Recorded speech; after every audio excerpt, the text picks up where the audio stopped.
Mabuhay, Kamustika, welcome. How are you? This is Bob from Love Beyond the Sea. And I am still here, and it's been a while since we've done a live stream. It's a little bit strange. I look at the screen the way it looks right now in the YouTube studio, and everything in the background is exactly reversed of what it should be. So that's kind of strange to look into that and try to get oriented. But it's been a while since I've done a live stream. And one of the reasons I want to do one today is because last week, I think it was, I reached 1,000 subscribers on YouTube. And that's kind of one of those milestones that you figure you kind of strive for. Not only can you get monetized at 1,000, and I've gone through those steps, but it represents 4 years and 4 months of making a lot of videos, like 1,113 videos, I think, to be exact. I'm going to try to locate on here so I can see the questions better.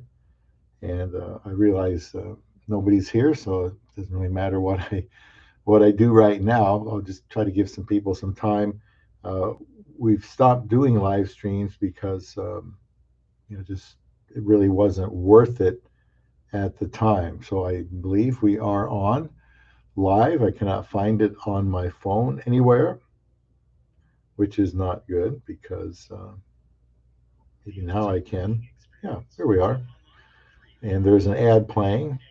Didn't know they played those on live stream, so I guess maybe people will just see that on the replay. So here we go. Oh, I'll mute that. I do have a topic, and it would be about 8 ways I realized that I was chatting with my future Filipina wife. You have to make a decision sometime if you're going to propose to a woman from the other side of the world. And I did that before I had met her. And as I will describe in the video, once I start doing my monologue, um, we talked an awful lot. And as I go through that, I want you to be available to leave comments. If you've been married to a Filipina, let me know how you kind of figured, well, it's time to propose to this woman, to say, yes, I would like to marry her. And not just that, but what made you decide? What made you think this was going to be a decision that would end up well? So I want to get into that tonight. I don't really want to take too much extra time with nobody being here. I realize it's been a while since we did one, and um, what it will take to revive YouTube, I don't know. This channel was doing well up until about January of 2020, when it just stalled. Probably some algorithm thing. We just got back from the Philippines. It was doing great. And then it just kind of died from there on. But, I still have a lot of videos for my memories and to help people who are interested in marrying a Filipina, just like I did. At the top there of the chat box, I have a link to a website that someone named Mr. E put together for me. All the videos are there, plus some other things that you can't get on the YouTube channel or on TikTok, which has been doing a lot better than YouTube. We have a book I wrote, 547-page resource book on marrying someone, finding love beyond the sea. As you can see, it's pretty thick. We've got some pictures in the back, and it's got 547 pages. It took a long time to do, but it kind of goes in order before I met anybody and was in a state of despair. And two, deciding to try somebody online, and somebody online from very, very far away. And it worked because I was able to get married that way.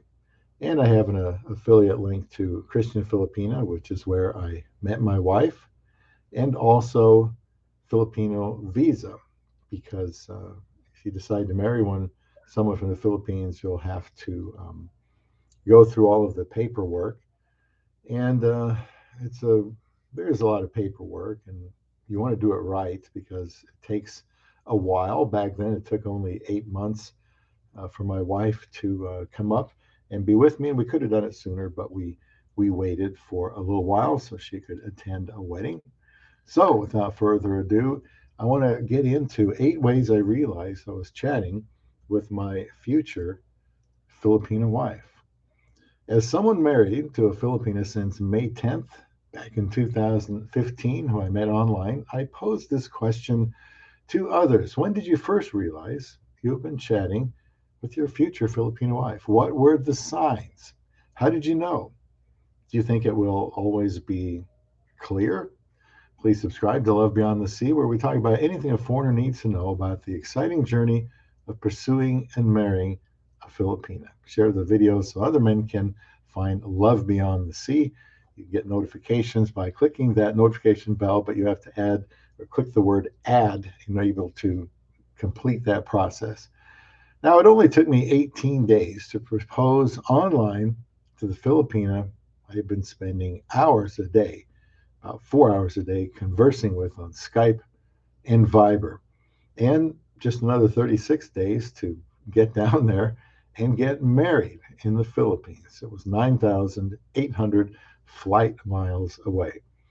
And you can question my sanity if you want, but there was a method to my madness. We've been married for 7 years and are, I think, satisfied with our relationship. Although I want to emphasize that can change if your relationship priorities change. I need to be sure to value my marriage above all else but God Himself, who gave me this woman, and monitor its health. It is easier to recall when you knew you had reached the proposal stage, but I think it's fun to look back on those early days when things were starting to click. So let's see about when I first realized I was chatting with a woman who has become my wife, ending about a 30-year drought. 30 years. It's a long time looking for somebody to get married. And since we got married super fast, I will delineate the events that quickly added up to realizing that I was chatting with my future wife. I'm interested in your personal experience with this, so please leave a comment if you're comfortable doing that, or just ask away and about anything involved with this process or the video topic today. The first thing I made note of, which was very significant, was she chose to hide her profile if we would concentrate on each other. This occurred very early on, perhaps our first Skype chat, and that was back in March 2015. It might even have been a chat on Filipina, Christian Filipina, um, texting, not a video chat. It was just days after I initially winked at her. This was a bold move on her part. I've not forgotten about it. Here was a woman giving me the chance at a relationship with her, something I was struggling with so much here in America that I was kind of astounded. I was in shock, and I mentioned that, well, I'd only signed up like 5 days ago on Christian Filipina. And of course, I wanted to explore my options. It is a pay site, but I think you often get what you pay for. And that didn't sit well with her. And it was my indoctrination into the culture in the Philippines where the women are serious about marriage. At least she was. I think she wanted to know if I was a player or serious. And that's her prerogative.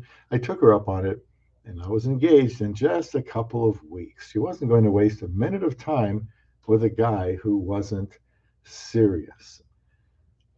She said, she would focus on me, take down her profile if I would do the same. Well, I thought about it and I decided, I could be looking at these profiles for a long time. So I would take her up on it. I told my other options I was going to focus on her. Once I told her we would focus on each other, I messaged a few other Filipinas I had been chatting with, which was like I think 4 or 5 of them, and effectively put them all on hold. I just simply told them that I was going to focus on one particular woman. And what happened? They respected me for that. They didn't pout. They didn't criticize. That's because they understood that my wife now had the courage to ask for what she did, and that's the way they want it too. My so-called number two said that she was the same way, and she hoped that Isa and I would end up getting married. But if we didn't, that she was still interested, and I would know where to find her. That's all she could do. Very classy. She told me she didn't want to finish in second place. She didn't want a competition for a husband. She also wanted just one good man to see how it goes, just like my wife. Now, another thing, not too surprising, I thought about her very often. I guess when you're chatting with someone for 4 hours a day and even more on the weekends, something's going right. It isn't the first time I had someone on my mind a lot, but the first time they had any interest in me too. Being separated by thousands of miles makes it impossible to see much of each other in person. So the next best thing is doing a webcam where you can evaluate body language, maybe even see their home if that is where they are. We messaged several times a day, also on Viber, the very first thing in the morning. I had messages uploading to my phone when I turned it on. Then we Skyped while I cooked breakfast and we talked for a while. Then messaged at first break when I was at work. Then after work, when she might be getting up, we texted some more. Then in the evening, we Skyped before I went to bed. So all in all, about 4 hours. And I loved it. That's one of the catalysts to us getting married in only 54 days. We both devoted ourselves to the relationship right from the start. Another sign for me was I looked forward to chatting with her. This relates to the previous way I realized I was chatting with my future wife. I absolutely looked forward to chatting with her. It wasn't a burden at all. I was stoked. I was happy to tell other people about us, regardless of whether they thought I was crazy to look for somebody that far away, different culture, age. But I think I would have been crazy not to. Another thing that made me realize that I was chatting with my future Filipina wife was the quantity of communication. By virtue of the number of times we communicated, this added up to a lot of hours. For comparison, here locally, I could have gone out on a date and sat there most of the time at dinner, not talking too much, then sitting in a movie, where you're not usually talking. And, you hang out and not really accomplish a whole lot. Because of the very fact we couldn't actually be sitting next to each other side by side, I felt we should make that time count. I was looking for a wife, not a girlfriend. So this was business for me. Yet it was a pleasure too. I was not content to just have a girlfriend. And after all, that wasn't what I was praying for. Then there was the quality of communication. Someone at work asked me one time how we could talk to each other that much. They thought, if they were in my shoes, maybe they would talk for, I don't know, 15 minutes at a time, or maybe even they said half an hour a week. I just don't think that was enough for me. And so they asked me what we were talking about. To be honest, I don't really remember that far back, but I'm sure it had a lot to do with continuing to get to know each other and how we were doing and what we were doing that day and so on. And those were really great times. Naturally, getting engaged on day 18 meant I had a lot to do in order to fly to meet her as soon as possible to marry her. When I asked her to marry me, and she said yes, I wasn't going to waste any time. I planned on getting right down there. There were marriage preparation details to talk about. I had to get a passport, which I didn't have.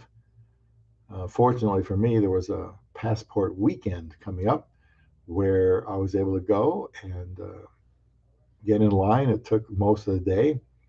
Many people were there, and get the appropriate pictures taken, and then I was able to expedite it while we were there, which of course I did.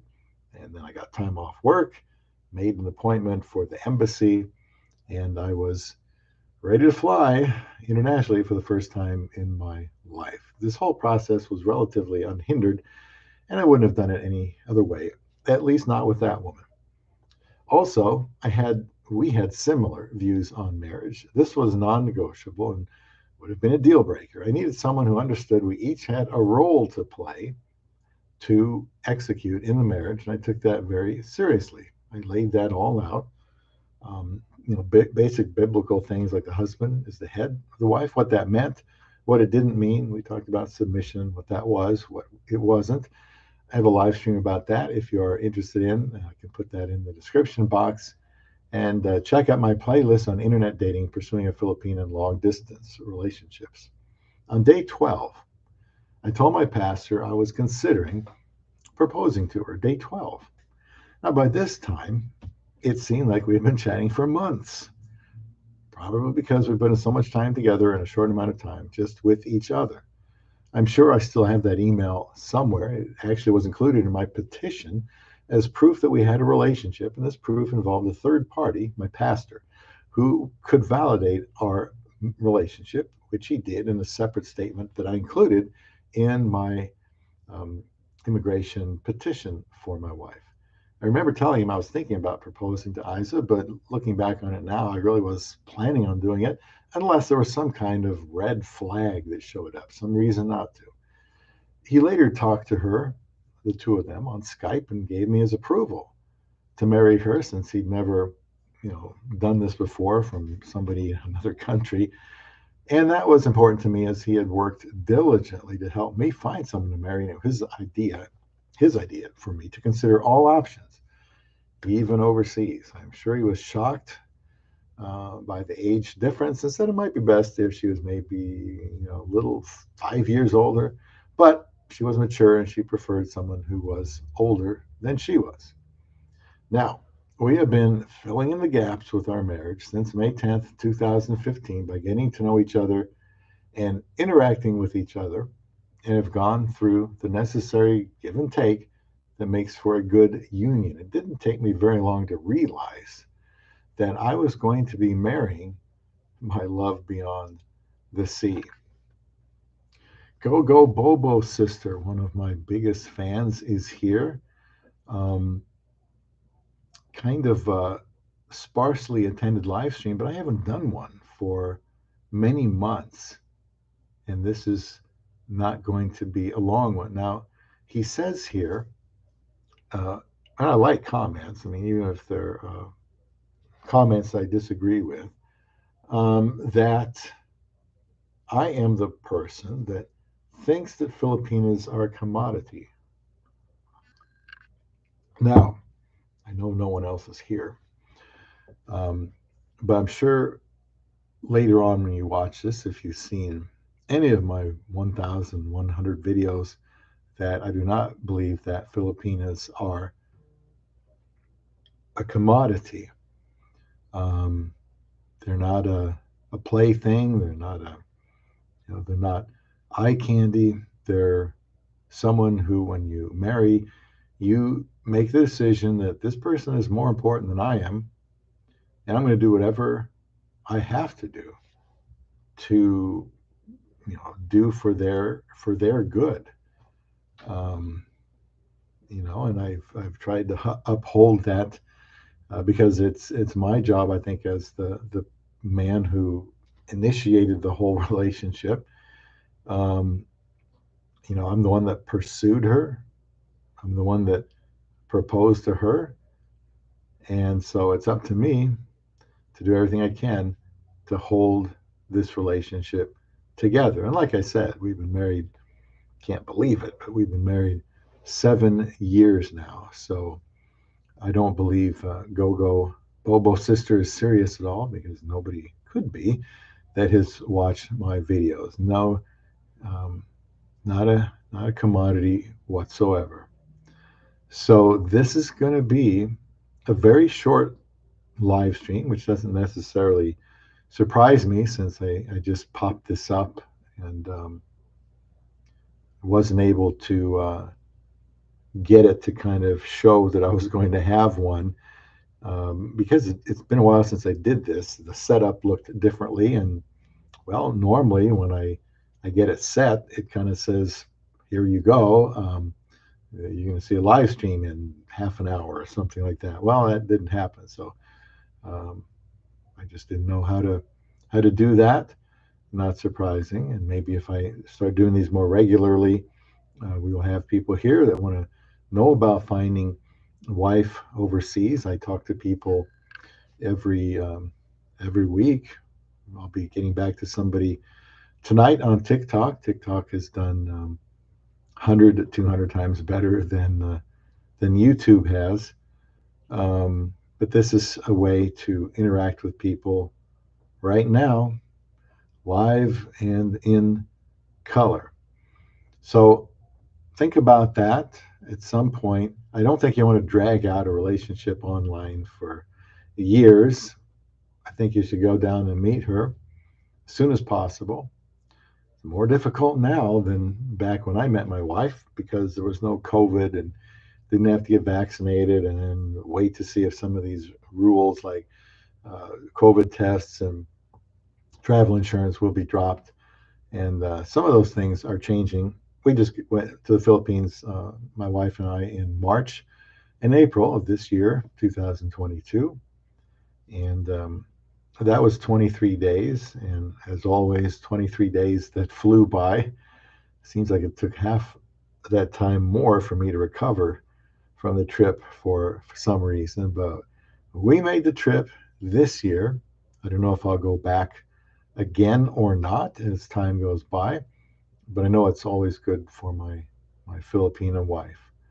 So for those of you that will see this eventually, I want to thank you for watching it. I hope you get something out of this video. 8 ways I realized that I was chatting with my future Filipina wife here on Love Beyond the Sea.